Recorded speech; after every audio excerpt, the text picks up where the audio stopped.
మే 13న జరగనున్న సార్వత్రిక ఎన్నికల్లో పిఠాపురం నియోజకవర్గం నుంచి జనసేన పార్టీ తరపున ఎమ్మెల్యే అభ్యర్థిగా పోటీ చేస్తున్న జనసేన పార్టీ అధినేత కొణిదెల పవన్ కళ్యాణ్ విజయం సాధించడం ఖాయమని దివంగత నేత డీకే ఆదికేశవులు మనవరాలు DK Chaitanya dance master Jani master ధీమా వ్యక్తం చేశారు. గొల్లప్రోలు నగర పంచాయతీలో 1, 2, 3వ వార్డుల్లో పవన్ కళ్యాణ్ కు మద్దతుగా వారు ఎన్నికల ప్రచారం చేశారు. గ్లాసు గుర్తుకే ఓట్లు వేసి పవన్ కళ్యాణ్ ను గెలిపించాలని వారు ప్రజలకు కోరారు. ప్రచారంలో వీరిని చూడటానికి అధిక సంఖ్యలో ప్రజలు తరలివచ్చారు.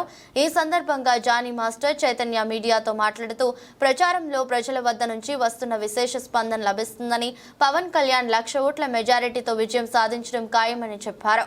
కార్యక్రమంలో జనసేన, తెలుగుదేశం, బీజేపీ పార్టీల నాయకులు, కార్యకర్తలు, అభిమానులు పాల్గొన్నారు. నా అభినందనలు.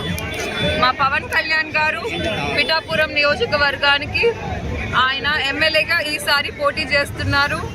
మీ పిఠాపురం నియోజకవర్గానికి అనంత అభివృద్ధి తీసుకురావాలి అని చెప్పి ఆయన మేనిఫెస్టోలో ఉంది. అలాగే textile park, logistical park, harbour, అలాగే పెన్షన్స్తో పాటు రోడ్ డెవలప్మెంట్స్, డ్రైనేజ్, ఇవన్నీ అభివృద్ధి కింద మా పవన్ కళ్యాణ్ గారు మీ పిఠాపురం నియోజకవర్గానికి తీసుకొస్తున్నారు. అలాగే ప్రజలు అందరూ ఆతృతగా పవన్ కళ్యాణ్ గారిని ఆహ్వానిస్తున్నారు. అలాగే ప్రతి ఒక్కరూ కలిసికట్టుగా మా పవన్ కళ్యాణ్ గారిని గెలిపించాలా అని భారీ మెజారిటీలో నేను ప్రతి ఒక్కరిని కోరుకుంటూ ఇక్కడున్న ప్రజలకంతా అన్నదానం నెరవేరుస్తున్నాము. సో ప్రతి ఒక్కరు వచ్చిన దానికి థ్యాంక్ యూ అండి. ఈరోజు మీరు ఏం చెప్తారో బయటికి వెళ్తుంది. సో మంచి చూపిస్తున్నారు. సో మీ అందరికీ thank you so much. First తర్వాత పిఠాపురం ఇక్కడ రావడం అనేది నిజంగా నా అదృష్టం. I'm very happy. ఇక్కడ చాలా ఆనందంగా ఉంది ఇక్కడ రావడం. నేను ఈ మేనిఫెస్టోలో ఉన్నాయన్నీ ఆయన ఖచ్చితంగా చేస్తారు. సో దీనికంటే ముందు నేను వచ్చి చూసుకుంది నాకు ఇక్కడ ఏంటంటే మీ మెయిన్ అక్కడ 4 రోడ్ల సెంటర్ ఉంది కదా. సో ఆ సెంటర్ దగ్గర మెయిన్ ఒక బస్ షెల్టర్ మీకు కావాలి. ఇప్పుడు వచ్చేది కూడా ఏమంటారు, ఎండలు వస్తున్నాయి. సో అక్కడ షెల్టర్ లేదు, దాని తర్వాత సిగ్నల్ లేదు. అక్కడ మెయిన్ నాకు తెలిసి చాలా యాక్సిడెంట్ జరుగుతుంటాయి. సో ఫస్ట్ ఆఫ్ ఆల్ ఆ షెల్టర్, ఆ సిగ్నల్ ఏదైతే ఉందో అది కళ్యాణ్ గారికి చెప్పి ఇమీడియట్గా పెట్టిస్తాను. నెంబర్ 1 నా తరపు నుంచి, జనసేన తరపు నుంచి, కళ్యాణం తరపు నుంచి అది ఖచ్చితంగా నేను మాట్లాడి చేపిస్తాను. అండ్ అలాగే ఒక ప్లేస్లో ఏదో వైన్స్ ఉంది. సో ఆ వైన్స్ దగ్గర లేడీసు, చిన్నపిల్లలు వీళ్ళందరూ అక్కడ నడవడానికి, వెళ్ళడానికి చాలా ఇబ్బంది పడుతున్నారు. స్కూల్కి వెళ్ళడానికి కానీ, కాలేజ్కి వెళ్ళడానికి కానీ, అది ఈవినింగ్ కావచ్చు, పొద్దున్న కావచ్చు. ఫస్ట్ ఆఫ్ ఆల్ అక్కడ ఏదైతే వైన్స్ ఉందో ఆ వైన్స్ తీపిచ్చేసేలాగా ఖచ్చితంగా నేను మాట్లాడతాను. సో ఇది ఒక ప్రాబ్లం, ఇది ఒకటి ఉంది దాంట్లో.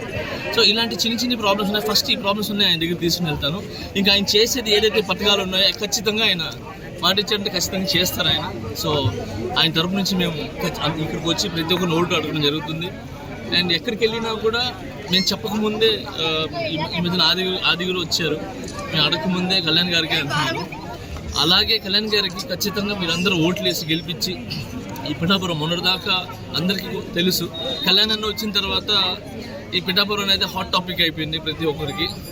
ఇంకొకటి కళ్యాణ్ అన్న ఎలాంటి అంటే ఆయన వస్తే మోడల్ సిటీ చేస్తారు అని చెప్తున్నారు కదా. సో అది ఎలా అంటే రూపురేఖలు లేకుండా చేయటం అలాంటివి చేయరు. అంటే సాంప్రదాయాలు మిస్ అవ్వకుండా ఏదైతే పల్లెటూరు వాతావరణం ఉందో ఆ వాతావరణం పెట్టే మంచి చేస్తారు, ఆ డెవలప్ చేస్తారని గట్టి నమ్మకం. సో ఏదైతే సంప్రదాయాలు ఉన్నాయో మన పల్లెటూరు వాతావరణం ఏదైతే ఉందో అది మిస్ అవ్వదండి, అది అలానే ఉండి డెవలప్ అవుతుంది. సో చాలా 1-2గా నేను వచ్చేటప్పుడు చాలా తిరిగి చూశాను రోడ్లు కానీ, ఇంకా వేరే ఉన్నాయి. సో మీకు ఎగ్జాంపుల్ చెప్పాను కదా, వైన్స్తో ఒకటి అక్కడ యాక్సిడెంట్ జరుగుతుందని చెప్పాను కదా. ఇవన్నీ కూడా జరుగుతాయి. ఖచ్చితంగా ఆయనకి సపోర్ట్గా మేము ఉంటాము.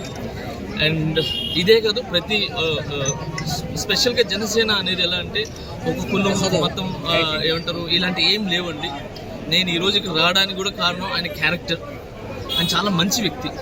సో మమ్మల్ని అందరూ దగ్గర తీస్తారు. అది ఒక చెప్తున్నాను కదా, కులాల మతాలు అనేది ఆయన మైండ్లో ఉండదు. సో అందుకే నేను ఈరోజు రావడం జరిగింది. సో ఆయన మంచి మేము షూట్లో ఉన్నప్పుడు కానీ లేదంటే ఆయన పర్సనల్గా కానీ మేము వెళ్ళి ఆయన దగ్గర నుంచి చూసాము మేము. ఆయన మనసు కానీ ఆయన ఆలోచనలు కానీ ఎప్పుడు స్టార్టింగ్ నుంచి మేము జానీ షూట్ చేసినప్పటి నుంచి కూడా ఆయన టోటల్గా జనాల గురించి ప్రజల గురించి ఆలోచించేవాళ్ళు. సో ఆయన గురించి ఎంత చెప్పినా తక్కువే. ఖచ్చితంగా పిఠాపురం అనేది ఒక నెక్స్ట్ లెవెల్లో ఉంటుంది, చాలా బాగుంటుందని నేను నమ్ముతున్నాను.